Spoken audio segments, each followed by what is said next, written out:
donné auprès de vous, afin que j'annonçasse pleinement la parole de Dieu. Le mystère caché de tout temps et dans tous les âges m'est révélé maintenant à ses saints, à qui Dieu a voulu faire connaître quelle est la glorieuse richesse de ce mystère parmi les païens, savoir Christ en vous, l'espérance de la gloire. Celui que nous annonçons, exhortant tout homme et instruisant tout homme à toute sagesse, afin de présenter à Dieu tout homme devenu parfait en Christ. C'est à quoi je travaille en combattant avec sa force qui agit puissamment en moi. Amen. Amen. Aujourd'hui, nous avons un thème intitulé « Tout travail de Dieu est combattu ». Tout travail de Dieu est combattu. Toi qui travailles pour Dieu, sache que tu dois nécessairement être combattu, puisque le combat dans le travail de Dieu ne commence pas aujourd'hui. Le combat dans le travail de Dieu, c'est au début de la création. Même quand nous voyons les deux frères, Caïn et Abel, l'un où son offrande a donné un parfait odorifère chez Dieu, il a été combattu. C'est pourquoi le combat a commencé même de la création. De la même manière que l'œuvre de Dieu sur la terre était combattue, de la manière où cette œuvre a été combattue avec Christ, c'est de cette même manière que pour moi et toi sera aussi combattu, puisque nous tous nous continuons avec l'œuvre de Dieu. La fois passée dans notre séminaire intitulé tu as reçu le pouvoir d'être son enfant, nous avons dit que tout serviteur de Dieu n'est pas enfant de Dieu, mais tout enfant de Dieu est serviteur de Dieu. C'est pourquoi toi qui es enfant de Dieu, tu es déjà un serviteur de Dieu et tout ce que tu fais doit être combattu. Amen. Tout ce que tu fais doit être combattu. C'est automatique. Ce que tu fais, ça va être combattu. C'est pourquoi tu accèdes difficilement à tes bénédictions, tu accèdes difficilement à ta délivrance, tu accèdes difficilement à tout ce que tu fais, puisque tout ce que tu fais ça en Christ et tu es combattu puisque tu travailles pour Christ. L'apôtre Paul, après s'être arrêté sur la personne et sur l'œuvre de Christ, il se souvint de son grand privilège d'être ministre de l'Évangile. Et quand il voit ce privilège, lui, il ne voit plus comme souffrance ce qu'il en dit dans l'œuvre de Dieu. Il voit ça comme un gain. Paul voit ça comme un gain. Pourquoi Paul voit ça comme un gain? Puisqu'il sait que dans ces souffrances, il y a beaucoup de gens, beaucoup d'âmes qui vont bénéficier dans ces souffrances. Même si nous lisons, quand nous lisons dans 1 Corinthiens,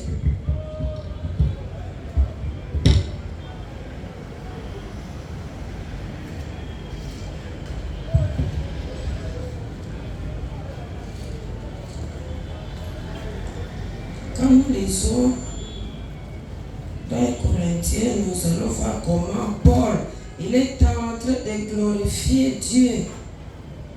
C'est dans 2 Corinthiens. 2 Corinthiens chapitre 1er. Paul dit ceci: béni soit Dieu le Père de notre Seigneur Christ, le Père des miséricordes et le Père de toute consolation, qui nous console dans toutes nos afflictions, afin que par la consolation dont nous sommes l'objet de la part de Dieu, nous puissions consoler ceux qui se trouvent dans quelques afflictions. Car de même que les souffrances de Christ abondent en nous, de même notre consolation abonde par Christ. Si nous sommes affligés, c'est pour votre consolation et pour votre salut.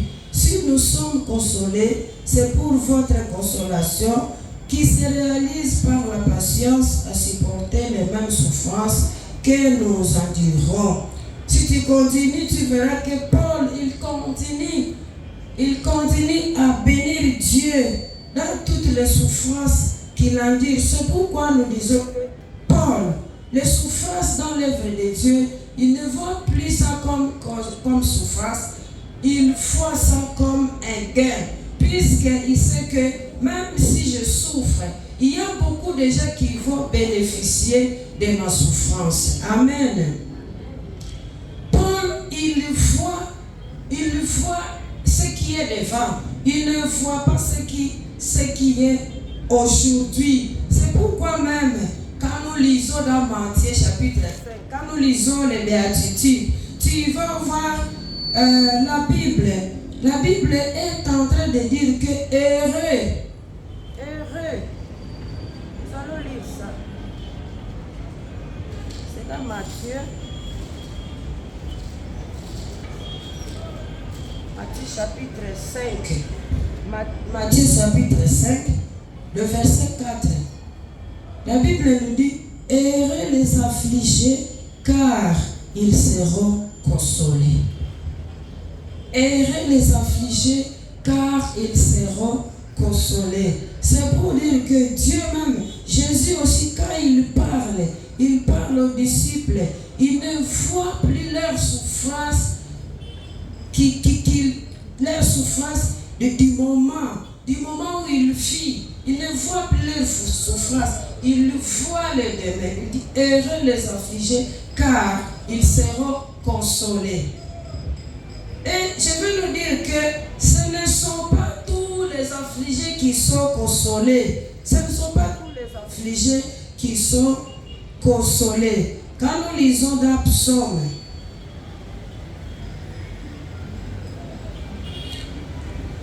Psaume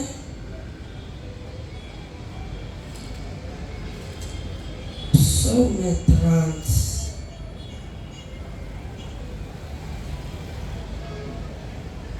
Quand nous lisons dans Psaume,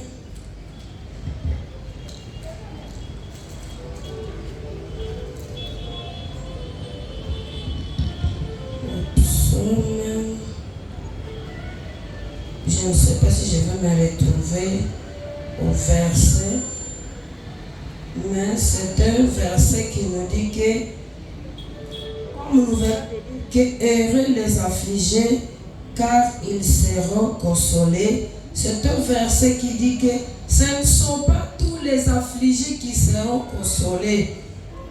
Le verset nous dit, ceux qui se confient en Dieu.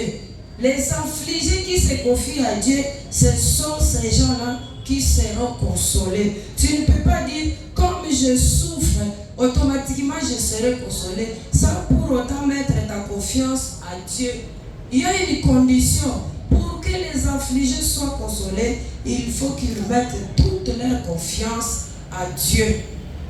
Heureux les affligés, car ils seront consolés. C'est pourquoi nous venons de dire, Paul, il ne voit plus la souffrance dans l'œuvre de Dieu, il ne voit plus la souffrance dans sa marche spirituelle, mais il voit le gain qu'il aura dans cette souffrance.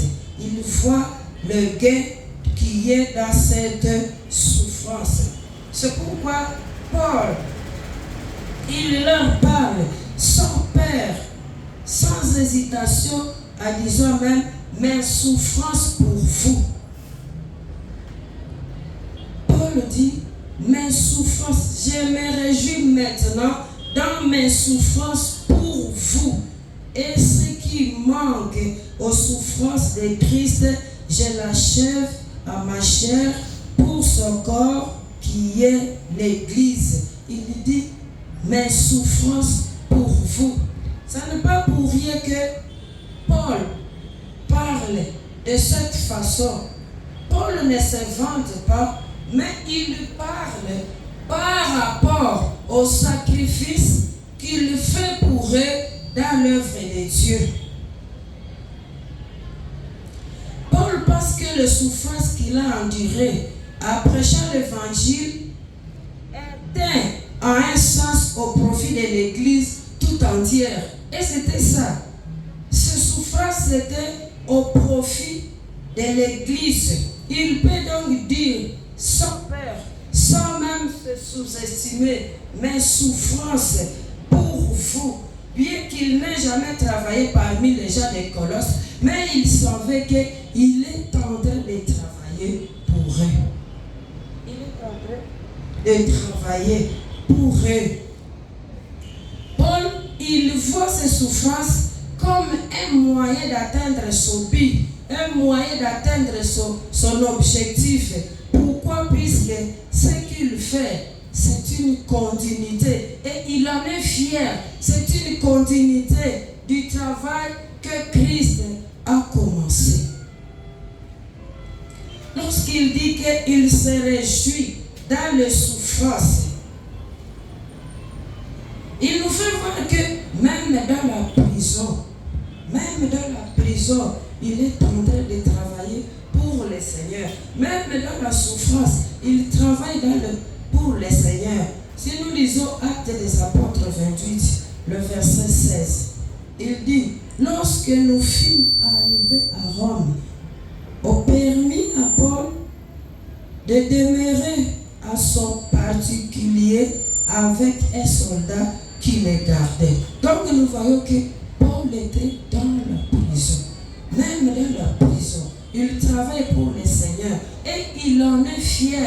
Il ne peut pas dire, comme je suis emprisonné, je vais abandonner ce que je fais. Il en est fier, puisqu'il voit, il ne voit pas ce qu'il est en train de subir aujourd'hui, mais il voit les fruits de ce qu'il est en train de subir. Amen. Paul voit les fruits, c'est pourquoi sa souffrance ne lui dit rien. Et je veux nous dire que peut-être tu peux te dire, moi aussi je ne travaille pas pour le Seigneur puisque je n'ai jamais été emprisonné. Ce n'est pas dans ce sens-là. Je veux nous dire que nous aussi nous sommes en train de travailler pour le Seigneur d'une manière ou d'une autre. Tu es en train de travailler aussi comme Paul, d'une manière ou d'une autre. Il y a peut-être beaucoup de choses aujourd'hui auxquelles tu es exposé. Tu es exposé et te semble comme un gain. Tu es exposé à ces choses, mais tu ne les embrasses pas puisque tu es dans le Seigneur. Beaucoup de choses qui peuvent être même un gain pour toi, mais tu ne les embrasses pas puisque tu es dans le Seigneur. Tu es dans le Seigneur. Aujourd'hui, il y a beaucoup de gens qui chôment. Ils ne travaillent pas. Ça n'est pas à dire qu'ils n'ont pas trouvé du travail. Peut-être quand ils voient le travail qu'on veut lui donner, il dit non, ça ne peut pas plaire mon Dieu. Et il accepte de ne pas travailler puisqu'il ne veut pas se souiller. Il y a d'autres, ils manquent, ils sont dans le manque. Peut-être tu es jeune fille, tu es dans le manque. Ça ne veut pas à dire que tu n'es pas exposé aux choses qui peuvent te faire guerre. Mais tu ne le veux pas puisque tu es dans le Seigneur. Tu ne le veux pas puisque tu es dans le Seigneur. D'autres aujourd'hui sont célibataires puisqu'ils cherchent des mariages qui vont plaire au Seigneur. Il y a d'autres qui ont fait des raccourcis. Aujourd'hui, ils sont dans leur mariage. Ça, c'est leur problème avec le Seigneur. Toi qui veux faire un mariage qui honore le Seigneur, peut-être un mariage qui honore tes parents, tu es là, tu te sacrifies. C'est une souffrance que tu endures. Au nom de Jésus, Tu es en train de traverser des situations difficiles, mais tu ne veux pas céder au diable. Tu ne veux pas céder au diable puisque tu t'es engagé au Seigneur. Si Paul a travaillé pour le Seigneur dans la prison, toi aussi tu es en train de travailler pour le Seigneur d'une manière ou d'une autre. Tu peux aussi dire comme Paul. Tu peux aussi dire comme Paul, puisque tu es en train de travailler pour le Seigneur d'une manière ou d'une autre. Dans les exemples que nous venons de donner, la Bible nous dit, quand nous lisons Matthieu 16, 25, il dit, c'est lui qui veut sauver sa vie, la perdra, mais c'est lui qui la perdra à cause de mon nom, il la retrouvera. Aujourd'hui, peut-être tu perds ta vie. Beaucoup de gens perdent leur vie. Beaucoup de gens perdent leur vie aujourd'hui et on se moque d'eux. Mais sachons que